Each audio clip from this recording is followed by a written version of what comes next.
পরিচ্ছন্ন, সবুজ ও প্রাণবন্ত ঢাকা গড়ে তুলতে জলবায়ু কর্মপরিকল্পনা ঘোষণা করল ঢাকার ২ সিটি কর্পোরেশন। ওয়ান ঢাকা হিসেবেই এই কর্মপরিকল্পনা বাস্তবায়িত হবে। জলবায়ু পরিবর্তন মোকাবেলায় মন্ত্রণালয়গুলোর মধ্যে সমন্বয় বাড়ানো হবে বলেও জানিয়েছেন পরিবেশ, বন ও জলবায়ু বিষয়ক মন্ত্রী।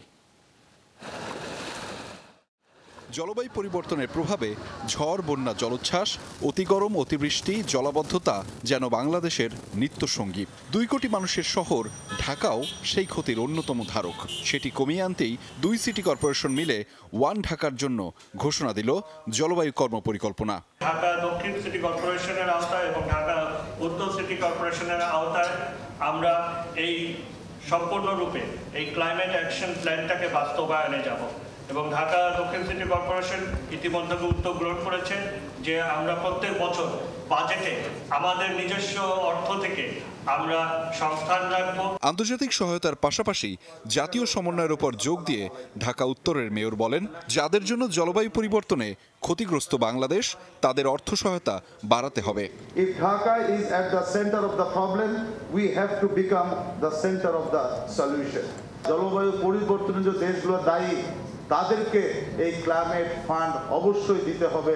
এখন সময় আসছে, আমরা দেখতে চাই বিশ্বের দেশগুলো কত টাকা দিয়েছে আমাদেরকে।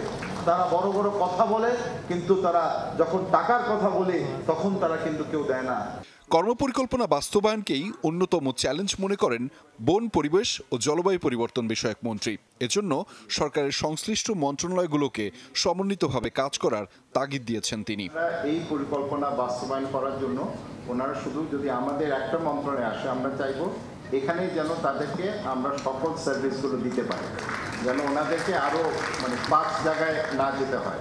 এবং আমি আরও একটা কথা বলেছি যে ওনাদের যে পরিকল্পনা অ্যাকশন প্ল্যান, এটা কিন্তু শতভাগ আমাদের যে জাতীয় যে পরিকল্পনা আছে, জাতীয় যে কর্মসূচি আছে, তার সাথে কিন্তু এখানে অ্যালাইনমেন্ট আছে। এই পরিকল্পনা বাস্তবায়নে বাংলাদেশের পাশে থাকার প্রত্যয় ব্যক্ত করেছে উন্নয়ন সহযোগী দেশগুলো। And then fourthly, behavioural change. Ahmed Reza, Jamuna news, Dhaka.